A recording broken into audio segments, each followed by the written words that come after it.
बिस्मिल्लाहिर्रहमानिर्रहीम। अस्सलाम वालेकुम। आप यूट्यूब चैनल देख रहे हैं और मैं तवक्कल हुसैन हूँ।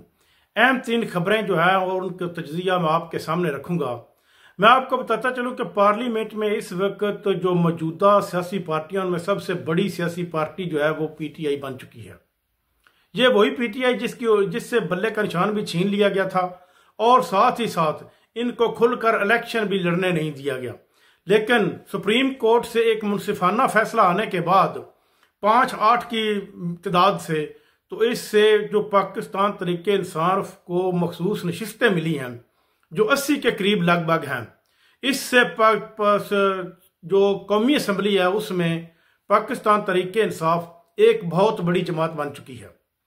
अब अगर इमरान खान की राय होती है तो इससे तरीके इंसाफ पार्लियामेंट के अंदर बैठकर ही अपना वज़ीर आज़म नामजद कर सकती है, जबकि वज़ीर आला पंजाब भी नामजद कर सकती है और इसके साथ साथ सिंध और बलोचिस्तान के असम्बलियों में भी तरीके इंसाफ की तादाद अपोजिशन के लिहाज से बहुत बड़ी हो जाएगी। लेकिन अब हुकूमत पाकिस्तान जो सुप्रीम कोर्ट के साथ में जो ऊपर तले 2 फैसले आए हैं, एक इद्दत केस और एक मखसूस नशिस्तों का, इद्दत केस भी सुप्रीम कोर्ट ने उड़ा कर रख दिया है और ख़त्म कर दिया है, जिससे हुकूमत की परेशानी में मजीद इजाफा हो गया है।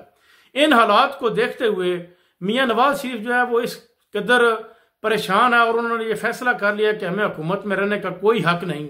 अगर हम हुकूमत में रहते हैं तो इससे हमारी जमात जो है बिल्कुल मुस्तकबिल के लिए ख़त्म हो जाएगी। अगर हम हुकूमत नहीं करते तो फिर ये हमारे लिए बेहतर होगा, और अगर हमने हुकूमत करनी है तो फिर हमको आवाम को रिलीफ देना पड़ेगा। लेकिन इसके साथ साथ उसके जो साथी हैं वो बिल्कुल ये बात मानने के लिए तैयार नहीं हैं कि हम हुकूमत छोड़ दें। शहबाज शरीफ ये मानने के लिए तैयार नहीं कि मैं वज़ीर आज़म के ओहदे से इस्तीफ़ा दे दूं, लेकिन नवाज शरीफ उसको फोकस कर रहे हैं।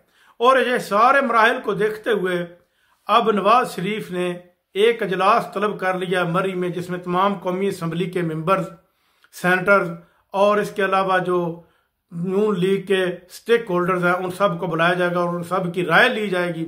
और राय लेने के बाद ये तय किया जाएगा कि अब हमको हुकूमत में रहना चाहिए या हुकूमत छोड़ देनी चाहिए। लेकिन अब ये फैसला उनकी राय के बाद ही किया जाएगा। अब आ जाते हैं इमरान खान की कैद के मुतल्लिक। इमरान खान को बहुत जल्द रिलीफ मिलने वाला है और बहुत जल्द वो अवाम में होंगे, और अवाम में होने के बाद हो सकता है कि ये एक और फैसला किया जाए कि इलेक्शन दोबारा कराए जाए। अगर इलेक्शन दोबारा होते हैं तो फिर भी अक्सरियत पार्टी की जो है, अगर इमरान खान की होगी, PTI की होगी।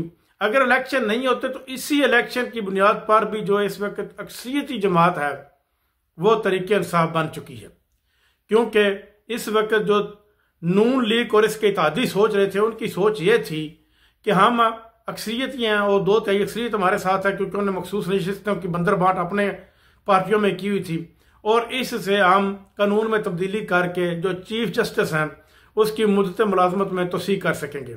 लेकिन अब उसके आगे भी रुकावट बन चुकी है। अब उनकी 2/3 अक्सरियत ख़त्म हो चुकी है। 80 के करीब रुकने पार्लियामेंट जो है वो मखसूस नशिस्तें जो है वो तरीके इंसाफ को मिल चुकी हैं और इससे अब वो इस कानून में तब्दीली भी नहीं कर सकेंगे और ये एक नाम की हुकूमत बनकर रह चुकी है।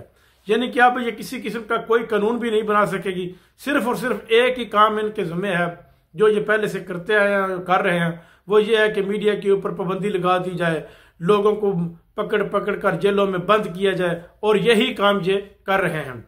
लेकिन अब आहिस्ता आहिस्ता पूरे का पूरा निज़ाम खुल कर सामने आ गया जब से जो हमारे जस्टिस साहिबान जो है वो डट चुके हैं और उन्होंने कानून और आइन के मुताबिक फैसले देने शुरू कर दिए हैं।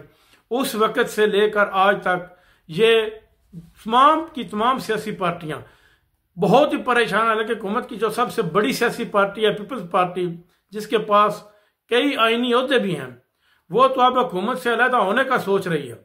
और जरदारी ने तो वाज़ेह तौर पर बराबर और जरदारी ने अपनी पार्टी के अरकान को कह दिया कि आप इलेक्शन की तैयारी करें ताकि हम मुस्तकबिल में इलेक्शन लड़ सकें और अपनी रही गई साख को बचा सकें। अगर वो ऐसा करते हैं तो इससे उनकी साख महफूज हो सकती है, वो फिर भी एक पार्टी के तौर पर सामने आ सकते हैं। लेकिन अगर वो हुकूमत के साथ चिमटे रहते हैं तो उनकी साख भी जाती हुई नजर आ रही है। अब तक के लिए इतना ही। अगले व्लॉग तक इजाजत चाहूँगा। अल्लाह हाफ़िज़।